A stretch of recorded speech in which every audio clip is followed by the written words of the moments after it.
EQ 시대 자존감과 창의성을 키우는 좋은 부모의 마음 공감 대화. 생각하라. 그리고 좋은 부모가 되어라. 답답한 부모, 갑갑한 아이들. 내일 시험인데 너 지금 뭐 하고 있니? 기왕 하는 거 최선을 다하렴. 몇 번을 말했니? 좋게 말할 때 들어야 할 거 아니야?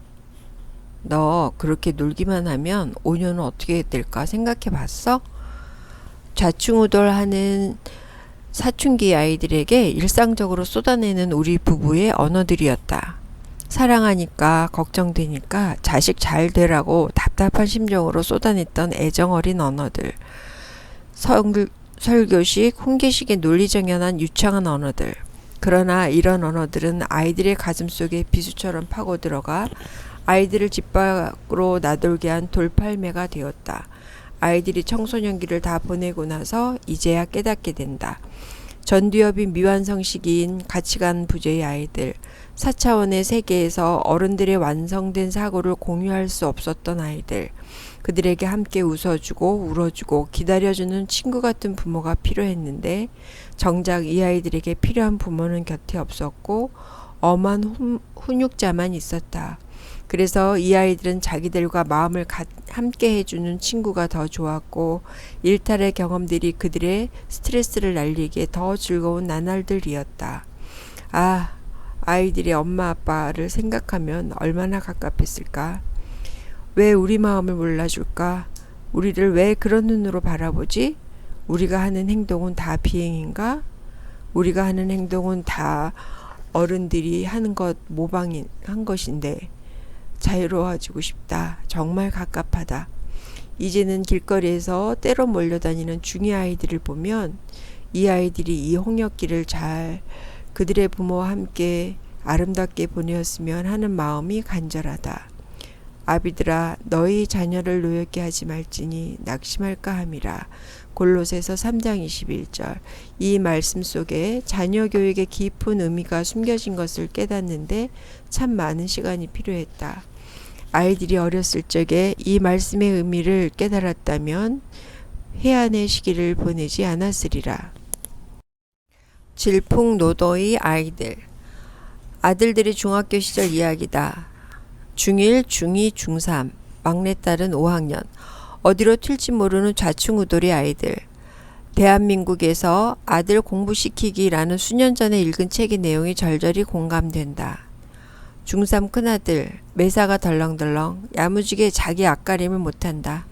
중2 둘째 아들, 어찌나 멋을 부리는지 짧은 머리 교복 입는 주제에 아침에 몸단장하는 시간이 30분. 중1 셋째 아들, 성적이 수평선을 그어도 만사가 평화로운 천하태평.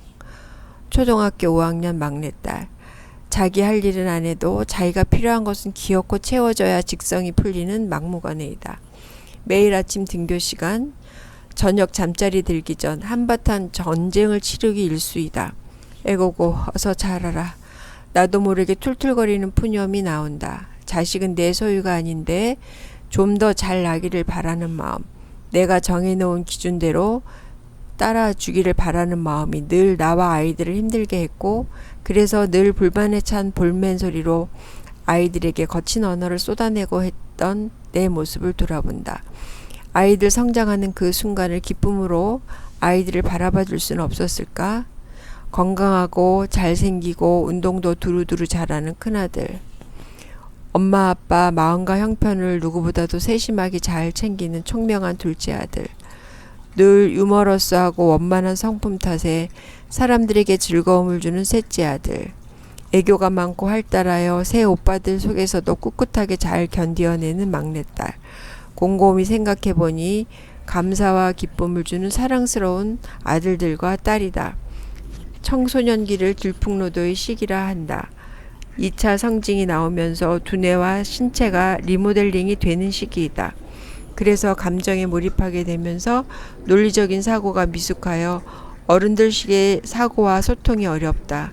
이때는 그저 지그시 바라봐주고 기다려주면서 지지와 격려를 보내주어야 한다. 너 왜 그러냐? 라는 질문은 이 아이들에게 답을 찾기가 매우 어려운 질문이다. 지금은 이 아이들이 장성하여 결혼 정년기가 되었다.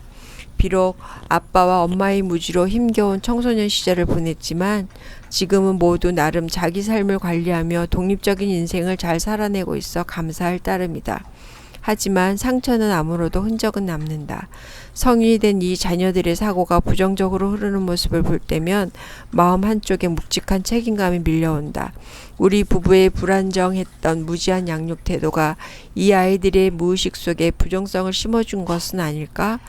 그래서 긍정보다는 부정에 더 무게를 두고 근심과 걱정이 앞서는 모습을 볼 때면 우리 부부의 책임인 듯 자책이 든다. 이 아이들이 하루빨리 과거의 부정을 떨쳐내고 건강한 자아상을 갖고 자신의 인생을 밝게 살아가기를 간절히 바랄 뿐이다. 오름이 먼저가 아니다. 막내인 넷째 딸을 낳기 전까지는 그저 낳았으니 키운다는 막연한 생각을 하고 키웠다. 예상하지 못했던 넷째 딸의 임신한 사실을 알고 나서야 자식 잘 키우기가 나의 사명이란 생각으로 받아들이게 되었다. 이후로 이 사명을 잘 완수하려고 많은 고민과 노력을 기울였다. 큰아이가 초등학교에 입학하면서 나의 최대 관심사는 어떻게 해야 이 아이들이 청소년기가 되기 전에 세상 풍조에 휩쓸리지 않는 바른 가치관 정립을 할 수 있을까 하였다. 그런 고민을 하던 중 큰아이가 9살이 되던 해 아가피아라는 독서스쿨의 사업 설명회를 우연히 듣게 되었다. 독서를 통해서 하나님의 마음을 품고 인류의 문제를 해결할 인재를 키워야 한다라는 강사의 주장은 나를 흥분하게 만들었다. 그때부터 사남매의 독서 지도를 어떻게 할 것인가를 구체적으로 고민하기 시작했다. 매주 도서관에 아이들을 데리고 다니기도 하고 좋은 책을 선별해서 구입하기도 하고 도서관에서 매주 대출해서 책을 읽게 하였다. 위인전과 양서들을 선별해주고 책을 즐겁게 읽도록 환경을 구비해 주었다. 큰아이가 초등학교 3학년 때는 1살 아래 동생과 함께 버스를 2번 갈아타며 1시간 거리 독서스쿨에 보내기도 하였다. 그러다 양이 차지하나 내가 직접 독서 지도사가 되어보리라고 마음먹고 독서 지도사 과정을 수료하였다. 좋은 책을 통해 아이들이 바른 가치관을 어릴 때 심어주면 청소년기를 방황하지 않고 아름답게 보낼 수 있으리라는 확신에 찬 노력을 기울인 시간이었다. 그러나 나의 이런 헌신적인 각고의 노력보다 더 중요한 것을 놓치고 있었다는 것을 깨달은 것은 그로부터 시간이 많이 흐른 뒤였다. 아비들아 너희 자녀를 노엽게 하지 말지니 낙심할까 함이라. 골로새서 3장 21절. 내가 세운 틀 안에서 아이들이 잘 따라주면 잘 커가리라는 기대를 하였다. 이미 부모가 다 지나온 길이니 그렇게 하지 말라고 말해도 아이들은 기어코 하고 싶은 대로 해야 직성이 풀린다. 자식을 사랑한다는 명분으로 하는 옳은 소리였지만 아이들은 귀를 막고 마음의 빗장을 잠그고 노여움에 떨며 낙심하기까지 하였다. 그리고 점점 부모로부터 멀어졌다. 옳음이 먼저가 아니다. 부모는 먼저 아이의 마음을 읽어주고 존중하며 기다려 주어야 한다. 그러면 아이 스스로 자기 길을 찾아갈 것이다. 꼬리보다 머리? 자녀들을 키우면서 부모들은 서슴없이 최고, 1등, 누가 잘하나 라는 표현을 종종 사용한다. 성장해 가면서 내 자녀가 남보다 더 낫기를 바라는 마음으로 꼬리가 되지 말고 머리가 되어라 라는 말을 하곤 한다. 이런 말들은 관계 속에서 경쟁의식을 갖게 하고 내가 너보다 더 잘해야 한다고 생각하게 만든다. 리더십을 키워라, CEO로 키워라, 1, 2, 5식. 이런 사고들은 우리의 자녀들을 경쟁의식 속에서 항상 다른 사람보다 내가 앞서야 한다라는 생각을 하게 만들었다. 태어날 때부터 이미 잠재된 능력을 개발시켜서 세상을 이롭게 하는 인재가 되도록 기회와 환경을 만들어주는 것이 우리 부모와 기성세대들의 몫이다. 그러나 경쟁사회에서 이기적인 생각으로 머리가 되고 꼬리가 되지 말아야 한다는 의식이 깔린 교육은 지양되어야 한다. 나를 사랑하고 타인을 사랑하며 세상을 이롭게 하는 삶이 진정으로 행복한 삶이며 우리 자녀들의 삶이 되어야 한다. 몸을 이루는 지체들이 각기 제자리에서 맡겨진 역할들을 맡겨진 역할들을 감당할 때 몸의 전체를 빛낼 수 있을 것이다. 우리의 사회를 이루어가는 모든 구성원들이 머리가 되든 꼬리가 되든 서로가 유기적인 관계 속에서 제 역할을 바로 해낼 때 합력하여 아름다운 세상이 되어가는 것이다. 오케스트라의 연주가 아름답고 웅장해지려면 각자의 역할을 자기 때 잘 해내는 유기적인 협력이 있어야 가능하다. 그래서 연주자 한 사람 한 사람이 귀하고 아름답게 느껴진다. 내가 있어야 이 세상은 정말 아름답구나. 내가 그곳에 있기에 우리 모두가 아름다울 수 있구나. 서로를 존중하고 인정하는 의식이 우리 자녀의 마음에 자리 잡도록 교육해야 한다. 그러할 때 우리 자녀들은 나는 어떤 사람으로서 이 사회에 필요한 구성원이 될 것인가 라는 아름다운 고민과 더불어 의미 있는 자신의 인생을 준비하게 될 것이다. 성인 아이를 떠나보낸 휴. 오래전 읽은 정신과 의학 박사이자 정신과 전문의인 이무석 씨의 저서 30년 만에 휴식에 나오는 주인공의 이야기이다. 휴는 어린 시절 형만 편애하던 엄격한 아버지 밑에서 자라왔다. 아버지는 늘 똑똑한 형만을 좋아했고 자신과 형을 비교하여 늘 휴를 비난하였다. 휴는 이런 아버지의 편애를 극복하려고 형보다 더 열심히 공부하였다. 아버지에게서 인정받고 싶어서 형에게 지지 않으려고 아버지의 환심을 사기 위해 피나는 노력을 하였다. 이로 인해 휴에게는 자신도 알지 못하는 무의식 세계 속에 지나치게 경쟁적이고 적개심이 강한 아이가 자리 잡게 되었고 이 마음속의 아이가 늘 자신의 삶을 지배해왔다. 성인이 되어서도 항상 경쟁에서 이기려 했던 휴는 능력은 인정받았지만 인간관계 속에서 누구와도 화합하지 못하는 소위 걱정거리가 되어버렸다. 휴는 친구와 함께 회사를 창업하여 성공 가도를 달리며 임원으로 승승장구하였다. 그러던 어느 날 사장인 친구가 휴에게 권고사직을 통보해왔다. 휴는 배신감과 상실감으로 괴로워하다가 정신과 전문의인 이무석 씨를 찾게 된다. 그는 상담을 통해 성인임에도 불구하고 의식하지 못하는 무의식 세계 속에서 자신의 정신세계를 지배해왔던 성숙하지 못한 또 다른 자아, 다 자라지 않은 아이를 발견하고 현실 속의 나를 직시하게 된다. 그리고 휴는 마음속의 아이를 떠나보낸 후 신비로운 체험이라고밖에 표현할 수 없는 마음의 평안과 기쁨을 누리게 된다. 인생을 새롭게 맞이한 휴는 다시금 삶의 활력을 찾게 되었고 적개심을 버리고 다른 사람을 사랑할 줄 아는 사람이 되어 행복한 삶을 살게 된다. 나를 만드는 관계가 바로 이루어져야 한다. 최초로 나를 만드는 사람은 부모이다. 영유아기의 부모의 영향은 절대적이다.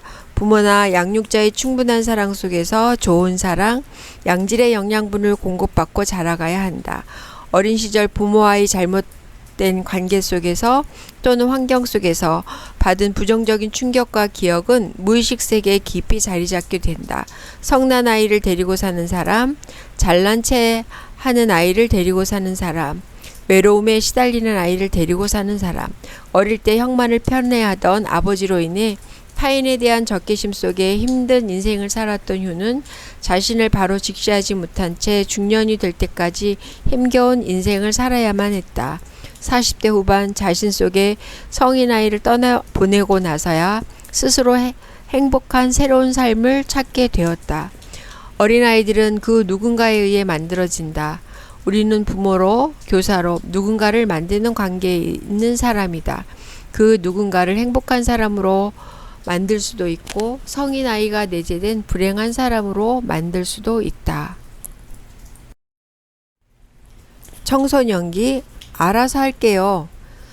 학령기 후반부터 시작되는 청소년기. 신체의 2차 성징이 나타나고 신체의 크기도 어른과 맞먹는 성장을 이루는 시기이다.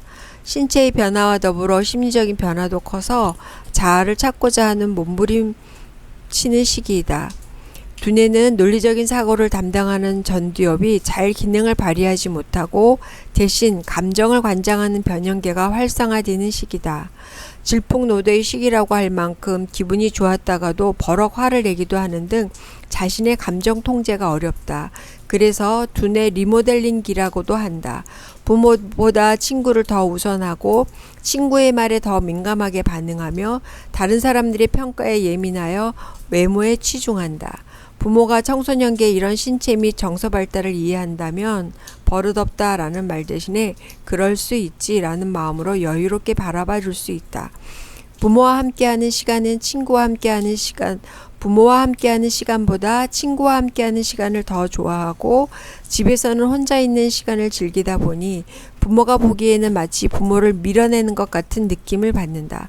때로는 친구들의 분위기에 휘말려 헤어나지 못하고 방황하기도 하며 심지어 일탈도 경험하고 싶어 한다. 그렇지만 아이들은 가정이라는 안전한 울타리가 있으면 반드시 가정으로 리턴한다. 부모는 가정을 든든하게 지키면서 부부간의 지지적인 관계 속에 열심히 살아가는 모습을 자녀들에게 보여주는 것만으로도 부모의 역할을 아주 잘하고 있는 것이다. 청소년기의 부모 역할은 친구 같은 위치에서 아이들이 필요로 할 때 상담자와 같은 사람이 되어주는 것이다. 이 시기에 자녀를 간섭하고 통제하게 되면 더욱 부모한테서 멀어지고 싶어 한다. 부모의 잔소리를 제일 싫어한다. 알아서 할게요. 알았다고요. 이 시기에 자녀의 행동을 교정하거나 통제하는 대신 자녀의 감정을 느껴봐주고 공감하며 지지해주고 신뢰하는 가운데 기다려주면 자녀는 자존감을 회복하고 자아 정체성을 잘 형성하게 된다. 또한 영유아기에 안정애착의 기회를 놓쳐서 자존감이 낮은 아이로 자라왔다면 청소년기에 안정애착으로 회복할 수 있는 적기가 된다. 부모의 신뢰를 바탕으로 한 지지와 격려는 청소년기의 자존감을 세우는 데 중요한 요소가 된다. 대체 처음 자녀를 키우는 부모는 헬리콥터형의 부모가 되어 자신의 시야에서 아이의 행동을 확인하고 자기 뜻대로 아이가 잘 따라주어야 마음을 놓는다. 부모가 자녀의 성적을 관리하고 학원을 맞추어 보내고 결석하면 소재를 파악해서 기억고 있어야 할 곳에 있도록 통제하려 한다.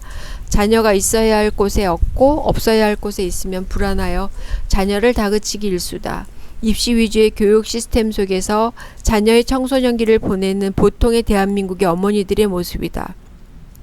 자녀가 건강한 자아상을 찾아 건강한 자기 삶을 잘 일구어 가도록 하려면 사랑하되 심리적으로 통제하는 부모가 아니라 자율감 있고 책임감 있는 아이로 키워야 한다.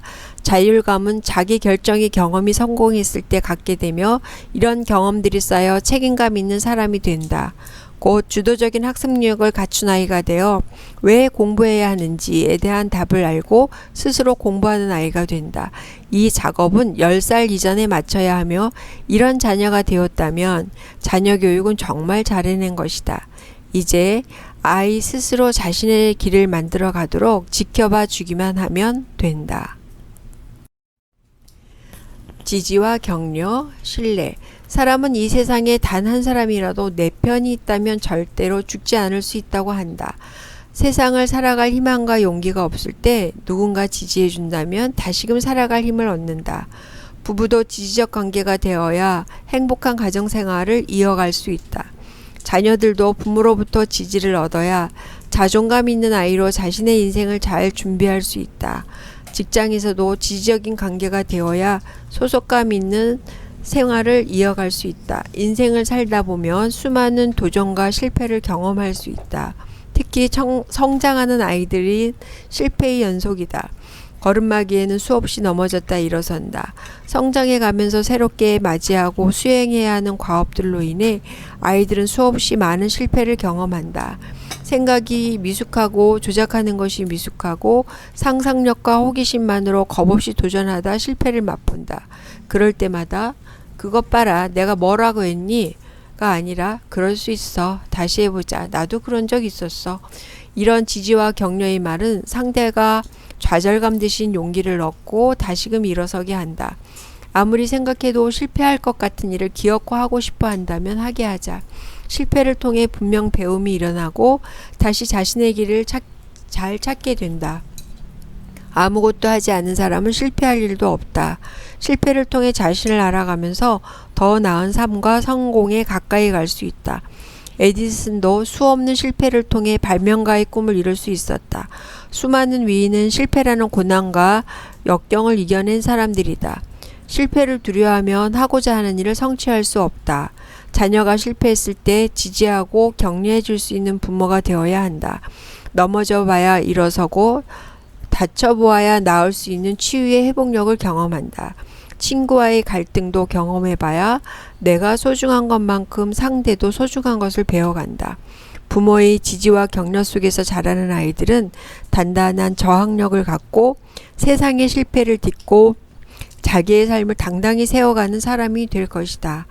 방황하는 청소년기의 자녀들에게 부모가 해주어야 할 가장 큰 선물은 무한 신뢰이다.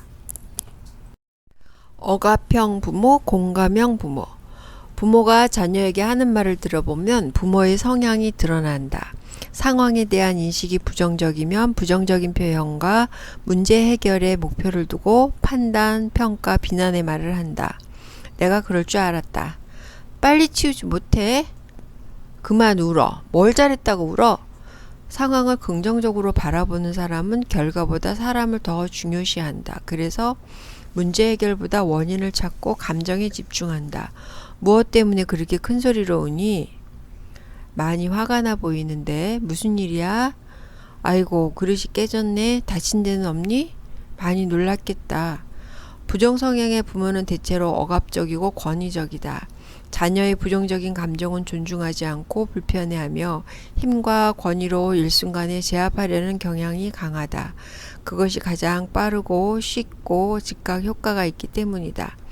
이런 양육을 받으며 자란 아이들은 부모의 힘과 권위에 눌려 자신도 부정성향의 사람이 되고 부모에 대해서도 적개심이 차곡차곡 쌓인다. 자신의 감정을 다루는 법을 배우지 못하고 부모에게 배운 대로 자기보다 약한 사람에게 힘으로 제압을 한다. 이렇게 억압형의 부모 밑에서 체벌을 당했거나 억압적인 분위기 속에서 자라면 폭력적인 성향을 갖게 된다. 긍정 성향의 부모는 결과나 문제 해결에 집착하기보다 과정을 살피고 원인을 찾으려 한다. 자녀가 화를 낸다면 화내는 모습에 집중하기보다 자녀가 무엇 때문에 화가 났는지 원인을 찾아보려고 한다.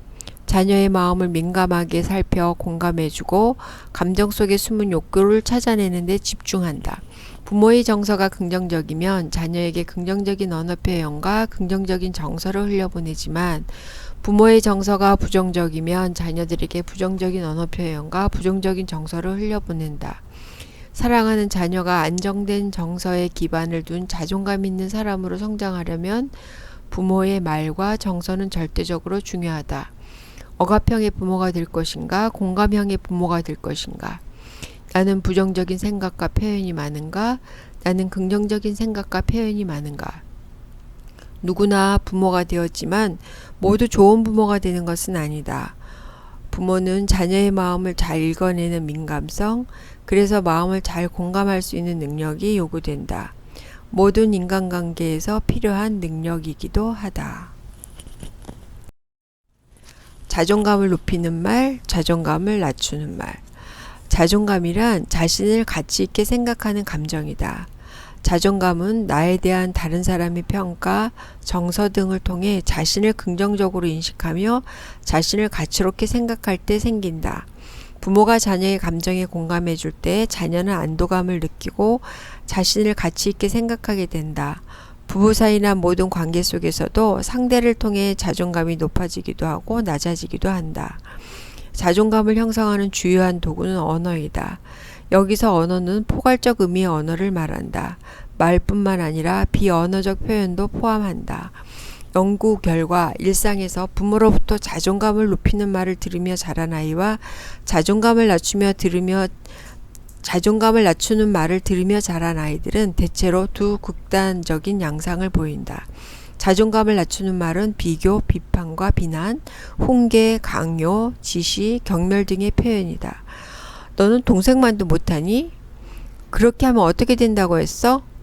네가 잘해야 동생도 너를 보고 따라하는 거야. 형은 동생을 잘 돌봐주어야 해.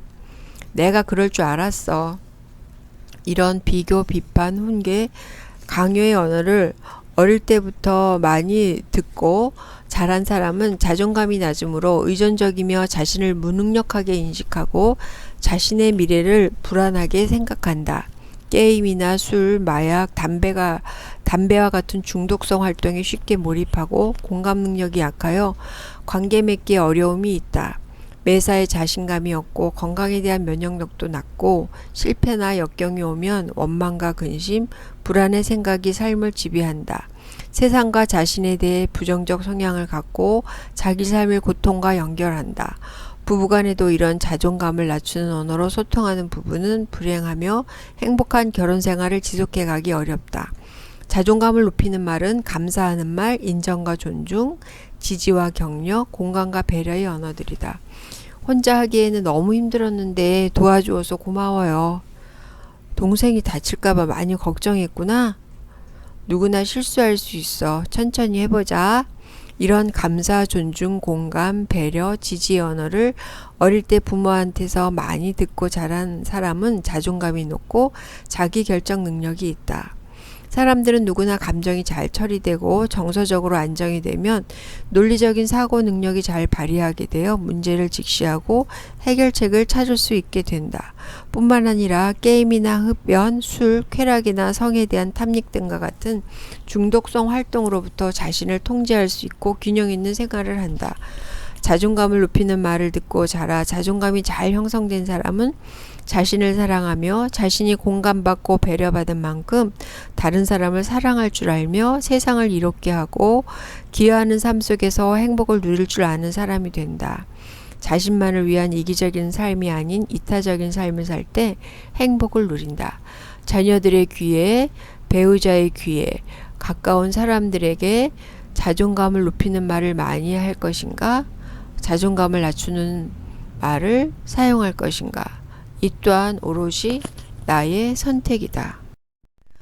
미러링과 나 전달법. 미러링. 거울에 비추도 상대의 말을 그대로 따라해주는 언어 기술이다. 그대로 따라하되 상대의 말을 존중하며 진정성 있게 따라해 주어야 한다. 상대의 눈을 보며 나의 전제로 너의 말을 듣고 있다는 경청의 자세로 상대의 말을 따라해 주는 것이다. 단순히 말만 따라하면 상대의 말 속에 있는 욕구를 들여다보기가 어렵다. 상대의 말 속에 담긴 욕구를 찾으려는 노력으로 상대의 말을 따라하면 상대는 존중받고 있다는 느낌으로 안정감을 찾을 수 있다. 또한 미러링 하듯 그대로 따라하는 것은 아니지만 상대의 말의 핵심을 잘 파악해서 정서적인 미러링을 해주는 것도 좋다. 자기 생각을 전달하려고 장황하게 말을 하기도 하고 때로는 화가 나서 횡설수설하기도 한다. 변명할 때 당황해서 핵심을 잘 표현하지 못할 때도 있고 아직 언어 표현이 미숙한 영유아도 자기 생각을 표현하고 싶어 애를 쓰기도 한다. 이때 상대의 말을 잘 들은 후 상대가 한 말을 잘 요약해서 핵심을 표현해주면 상대는 자기 생각이 잘 전달되었다는 안도감과 함께 존중받은 느낌을 받고 평화로운 상태가 유지된다. 너의 생각은 뭐뭐 하다는 것이지 내 말이 맞니? 너의 말의 뜻은 이렇다는 말이지 내가 잘 이해했니? 이렇게 정서적으로 미러링 해주면 말하는 나도 상대를 공감하기 수월해진다. 대화를 잘 하려면 잘 경청하면서 민감함을 갖고 공감하는 노력이 필요하다. 나 전달법. 오늘도 또 지각하게 생겼네. 너 때문에 매일 지각이거든. 이라는 말을 들었다면 어떤 기분이 들까? 우선 상대의 말로 인해 불편한 감정이 올라오면서 비난의 말로 맞대응하든지 방어하게 된다. 그게 왜 나 때문이야? 엄마가 늦게 깨웠잖아요. 라는 식으로 반응하기 마련이다. 이 상황을 나 전달법으로 표현해보자. 어제도 지각했는데 오늘도 지각하게 될까봐 불안해져. 상황은 같지만 이렇게 표현하면 상대가 미안한 마음이 들게 된다. 전자와 같은 표현은 너 전달법이라고 한다. 문제의 원인을 너에게 둔 원망과 비난이 담긴 표현이다. 상대는 이런 말을 들으면 비난받는다는 느낌이 들어 행동을 수정하기보다 기분이 나빠진다. 나 전달법은 이런 상황에서 너 때문에가 아니라 사실로 인한 나의 감정에 초점을 두고 하는 대화법이다. 어제도 지각했는데는 사실이다. 오늘도 지각하게 될까봐는 그로 인한 영향이다. 불안해져는 나의 감정으로 하면 된다. 이런 말을 상대가 들으면 미안한 마음이 들고 자기 행동을 수정하게 된다. 나 전달법은 현재 벌어진 상황과 그로 인한 영향과 나의 감정 상태를 표현함으로써 상대가 스스로 행동을 수정할 수 있도록 돕는 대화법이다. 너 전달법은 이 상황에 대한 책임의 원인을 상대에게 두고 불편한 감정을 표현함으로써 상대가 비난받는 느낌이 들게 되지만 나 전달법은 원인을 상대에 두는 것이 아니라 상황에 대한 설명과 그로 인한 내가 받은 영향과 감정에 초점을 맞추어 표현함으로써 상대는 비난받았다고 생각하기 전에 미안한 마음을 갖게 된다. 사람은 누구나 존중받을 때 안정감을 느끼고 편안해진다. 반면 판단과 평가, 비난받고 있다고 생각될 때 감정이 불편해지고 공격적이거나 방어하게 된다. 나 전달법은 상대의 문제의 행동을 비난하지 않고 스스로 행동을 수정하게 하는 대화법이다. 나 전달법 역시 나의 감정을 잘 인식한 후 나의 욕구를 잘 알아차려야 가능한 대화법이다. 부정적인 감정에 압도되면 나의 욕구를 알아차리기 어려워 부정적 표현이 앞서게 된다. 평소 관계 속에서 대화를 잘하고 좋은 관계를 유지할 수 있다는 것은 감정을 잘 다뤄낼 수 있는 능력이 있다는 것이며 이는 곧 공감을 잘한다는 뜻이다. 공감을 잘하기 위해서는 상대의 감정을 잘 읽어내는 민감성이 요구된다. 공감 능력은 자신의 정서를 잘 조절할 수 있는 성숙한 사람에게서 나타난다. 공감 능력은 어린 시절에 부모의 영향에 의해 처음 형성되나 훈련을 통해서도 가능하다. 5주차 쉬어가는 시간입니다. 이번 주차의 핵심 실천은 공감 능력 형성을 위한 실천입니다. 공감을 잘 할 수 있는 팁을 실천해 봅니다. 다음 페이지에 실천을 수행한 후 6주차를 읽습니다. 5주차 실천, 미러링과 나 전달법. 첫 번째, 5주차 핵심 내용 요약하기, 소감 및 적용점 기록하기. 두 번째, 일상에서 실천하고 기록하기. 실천 대상은 자녀 또는 배우자, 동료 중에서 한 명을 선정해서 첫 번째, 평소 대화 중에 미러링과 정서적 반영해 준 후 일화 기록하기. 두 번째, 상대가 나를 불편하게 한 상황을 포착하여 나 전달법으로 대화 후 기록하기입니다. 여기까지 잘 오셨습니다.